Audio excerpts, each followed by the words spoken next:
Our brains are made mostly of fat, so why not nourish them with the highest quality omega-3s available? Omega-3 Rejuvenate from Big Bold Health. Omega-3 Rejuvenate is a premium blend of pure oils from wild-caught Alaskan cod and sockeye salmon, sourced from the pristine waters of Alaska. This is not the story of other brands. The fact is, most of the world's fish oil products are produced from several types of species packed into nets in commercial fishing zones, loaded into the holds of vessels that stay out for days or even weeks, and put in processing plants that treat them with high heat, chemicals, and synthetic nutrients. Big Bold Health does it differently. All of it straight from the sea into the hands of skilled fishermen, instantly flash frozen and taken to their specially designed shoreside plant using a low-heat technique to extract the pure amber omega oil that contains all natural and abundant full-spectrum omega-3s, including EPA, DHA, as well as DPA, plus all natural vitamins A and D, and naturally occurring pro-resolving mediators to support cardiovascular, cognitive, and immune health. Their unique low-temperature extraction preserves the natural goodness of the fish, so you get maximum benefits in every soft gel. No fillers, no shortcuts, just pure, potent wellness. Visit bigboldhealth.com/Hoffman and experience the difference. That's bigboldhealth.com/Hoffman for Omega-3 Rejuvenate. Use coupon code Hoffman20 for 20% off site-wide.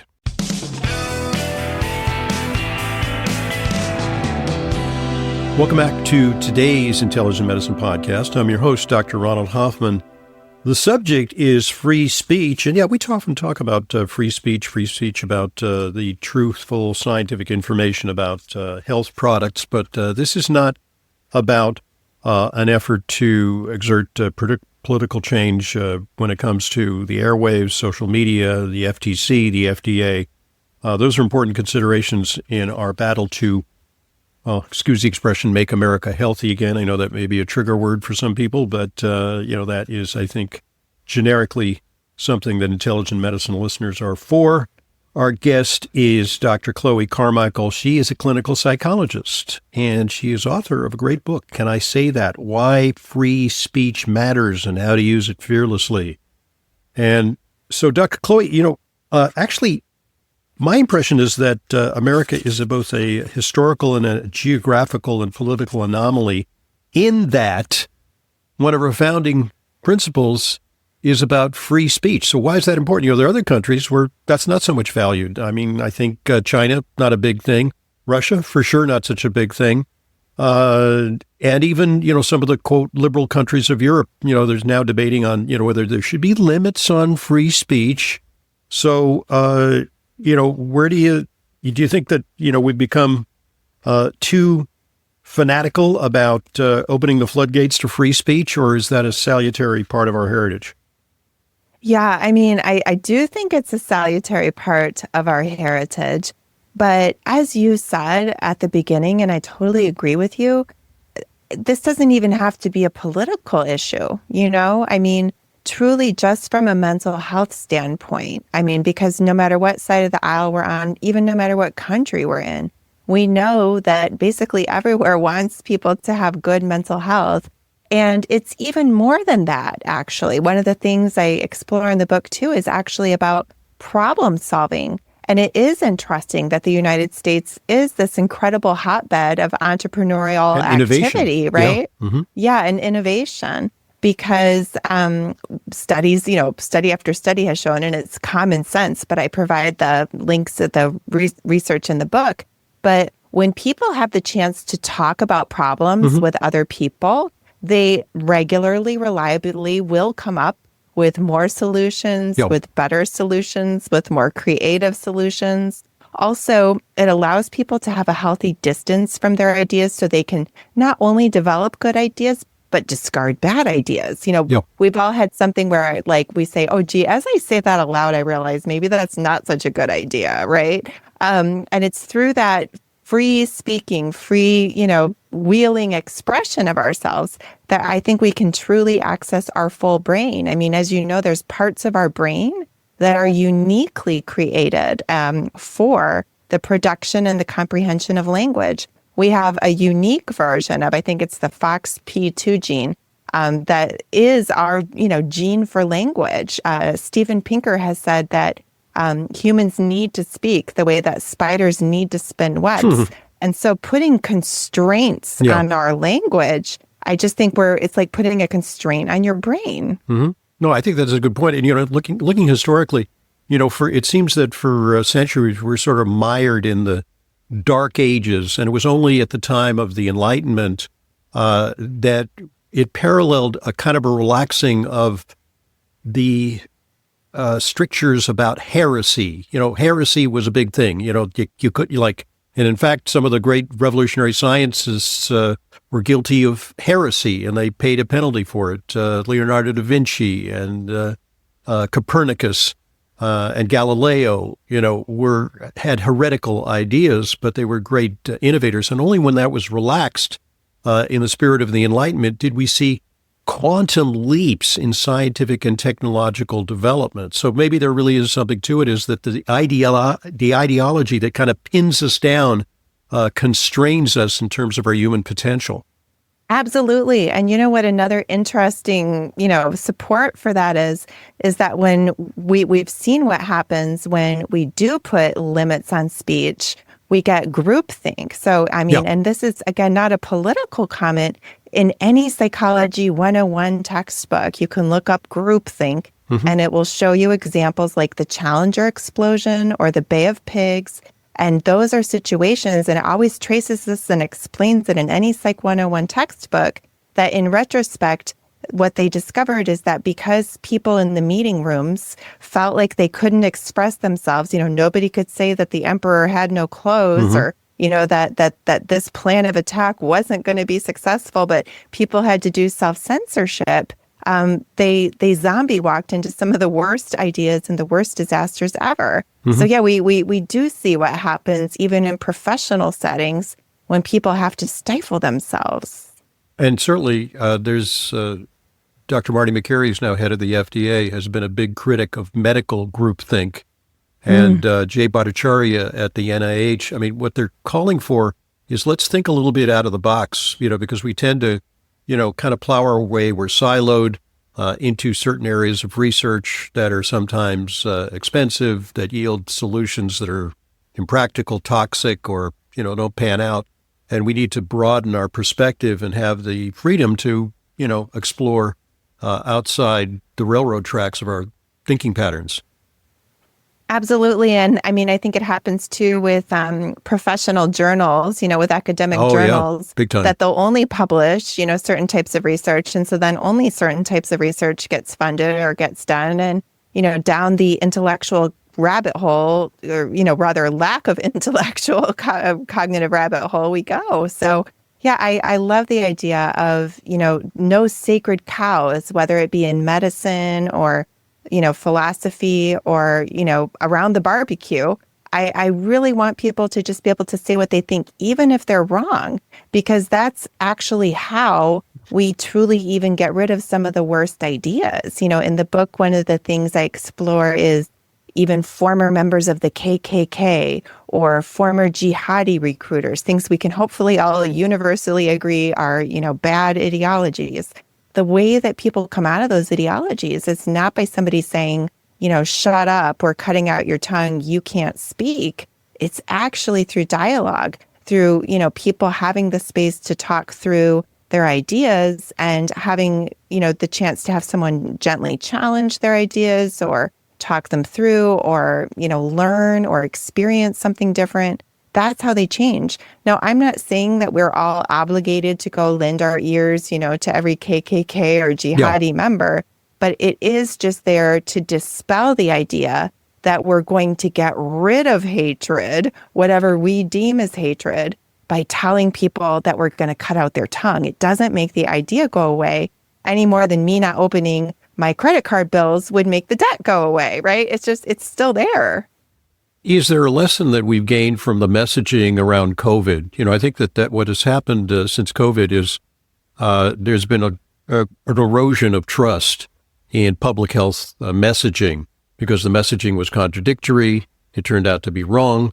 But the thought was that, as you use the example of the masking, is that better that we should maybe not be so accurate about the science, but just in case, we'll make sure that everybody's masked, everybody's 6 feet apart. The magic 6 feet had to be not 5, but 6.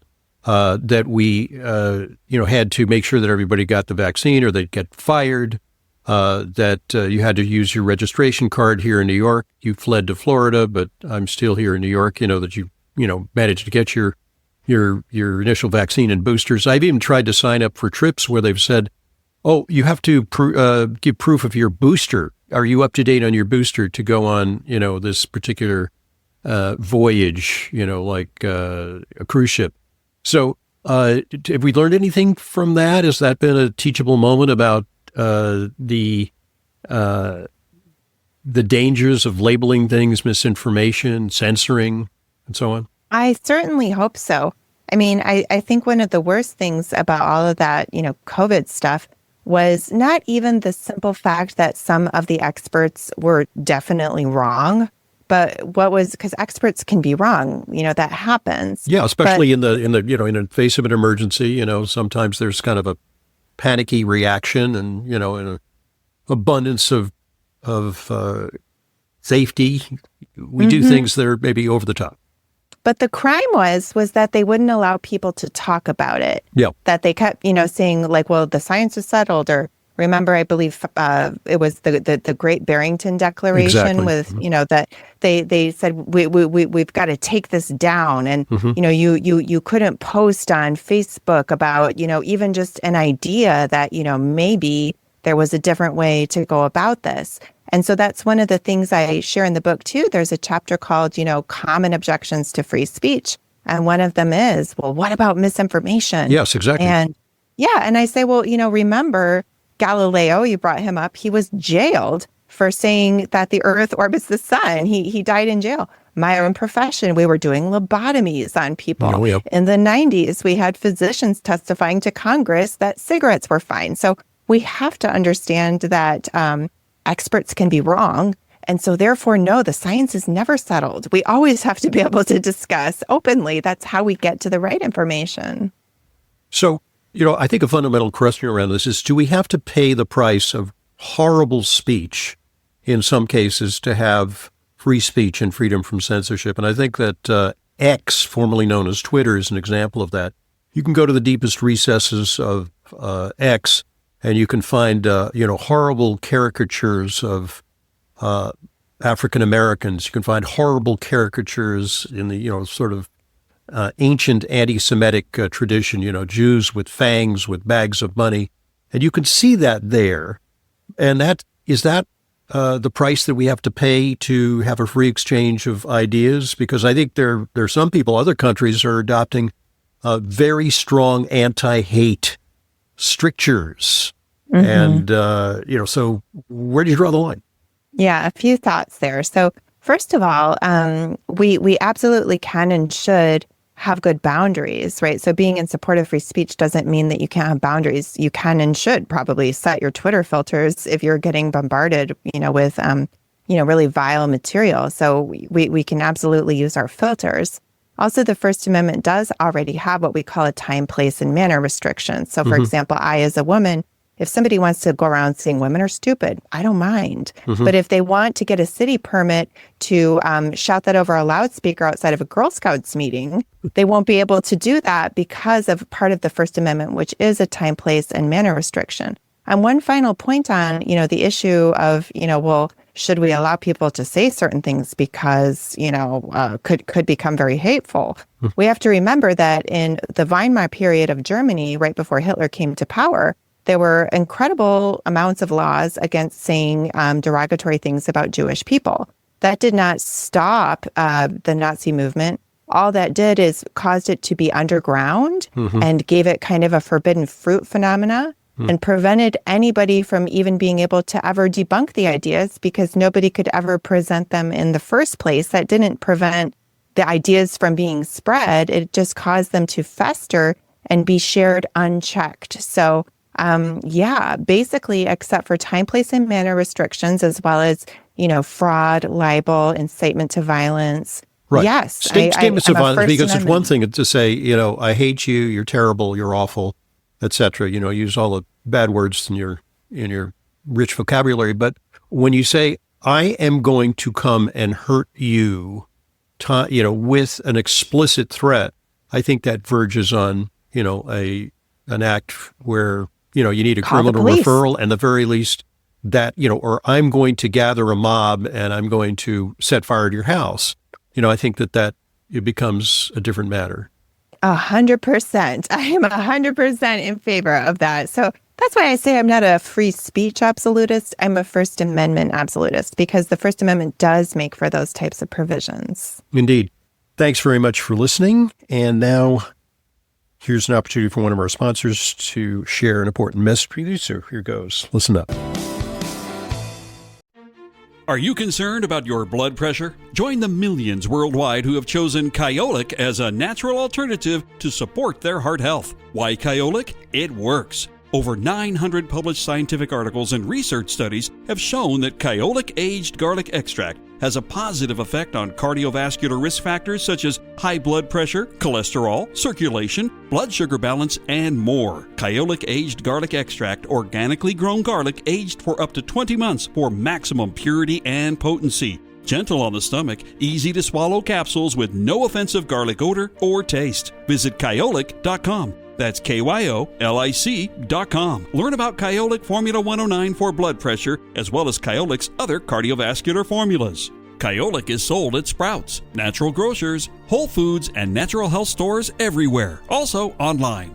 Get Kyolic Blood Pressure Health Formula 109. It works. Thanks for listening. Thanks for supporting our sponsors. They are what make intelligent medicine a continuing free resource to you. And now back to today's guest, Dr. Chloe Carmichael. Can you give us some examples of, working with clients? And you have some vignettes in your book about working with clients, and, especially the corporate world. And, you work with, high functioning people in the legal profession and business, where these constraints create an enormous amount of psychological pressure. So can you give us some examples of how you've navigated these kind of treacherous waters with clients? Sure. Yeah. So one example that comes to mind, since you mentioned the corporate life, there's an example, and these are anonymized stories with Sure. personal details changed, of course. So, but with To that protect said, the innocent. Yeah. yes, but an imaginary client, named Mark, not imaginary, but amalgamized, named, we'll call him Mark, that had come to me because he was struggling to find intimacy and commitment with women.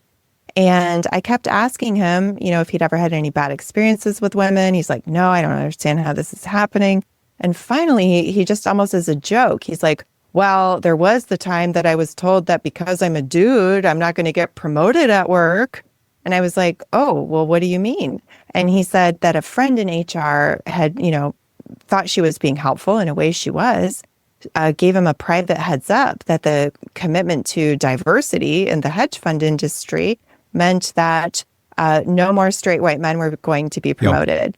And so he felt in the moment like he had to plaster on a smile, say he's an ally, say he gets it. And inside he was furious, but he had to do the repression, suppression, denial. And when people do that, when they can't handle problems directly, they lapse into passive aggression. And we discovered that was kind of feeding into this general shut off, from women. And so as we worked on him confronting the issue more directly, which so in effect, he began to resent lawyer, all women because of this stance. Even though it doesn't sound logical, when people don't allow themselves to be conscious of their thoughts, when they push them down the way he felt he had to with that HR lady, they start kind of acting them out. Mm-hmm. That we've all had the experience where we say, or someone even says to us, what's the matter? And we say, I'm fine. Nothing's wrong. And we're not even lying. It's like we've just pushed it out of our awareness. And that was what happened to him. And once he was able to get in touch with the real issue and handle it through an employment lawyer, he was able to be authentic again with women and in the workplace. And it was much better for him that he got in touch and expressed about what was really going on. Mm-hmm.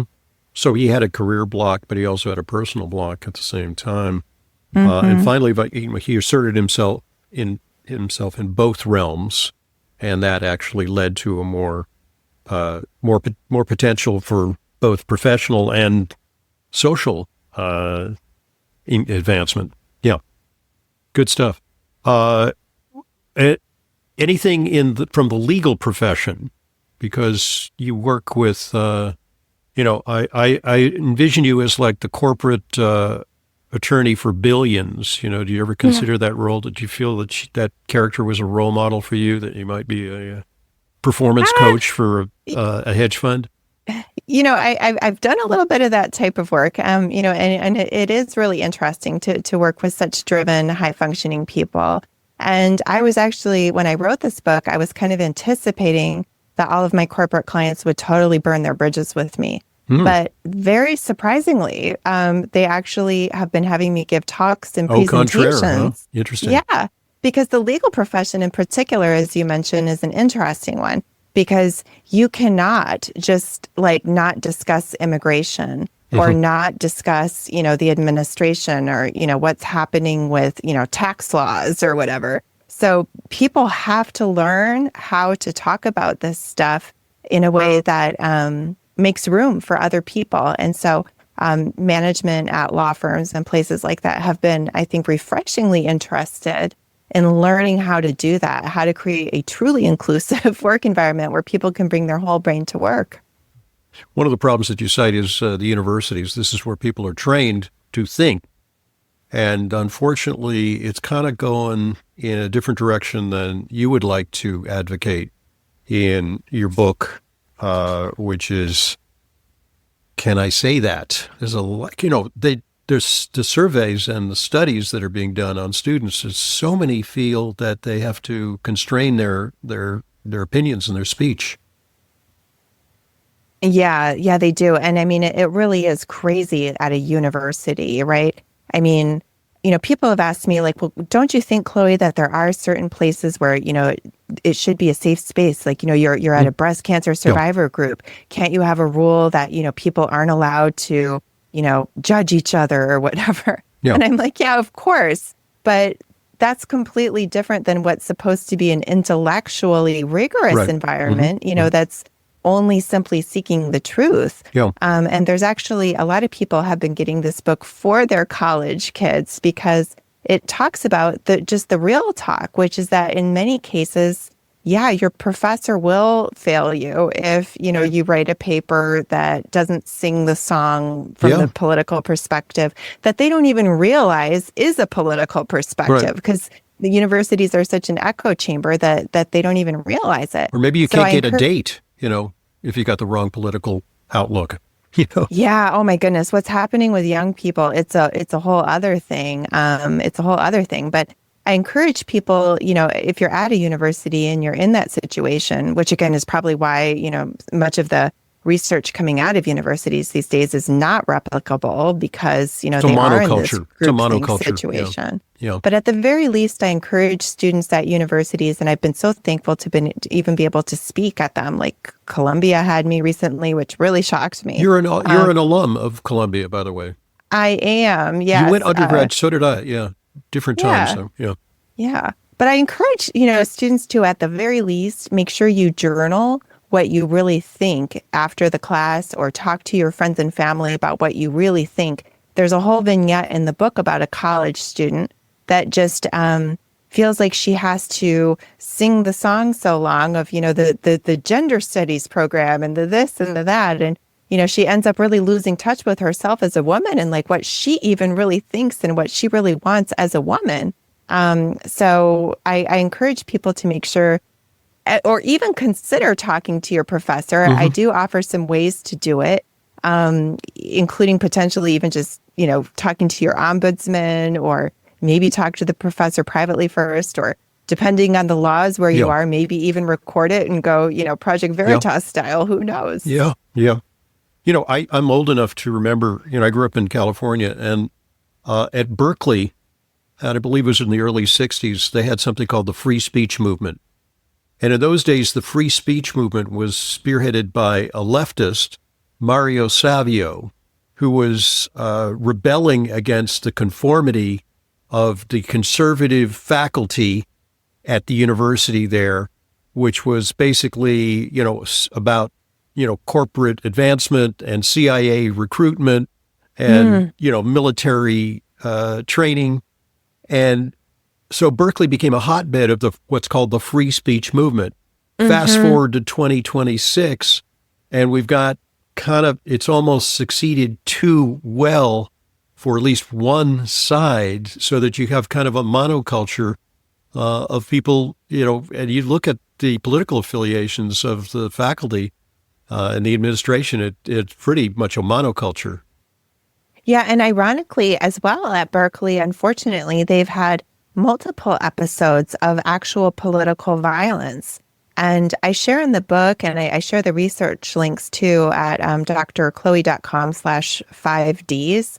It's a very interesting thing about the 5Ds. So the same people that are likely to disinvite a speaker, defriend on Facebook, drop or decrease contact in real life, or decline to date across the aisle due to political differences, that are the same people that are the most likely to endorse political violence. And so I see Berkeley, unfortunately, as an example of that, where there's a lot of stamping out of free speech, and then there's also a surge in actual violence on campus. Yeah, and you probably are pretty much aligned with the works of Jonathan Haidt, who has written a book called The Righteous Mind. And the notion there is that the value systems of people on the left are quite different from the value systems of people on the right. And the twain shall not meet, that there's some basic, very, very fundamental divide there, but that there's kind of a self-reinforcing doom loop where people get more and more and more polarized.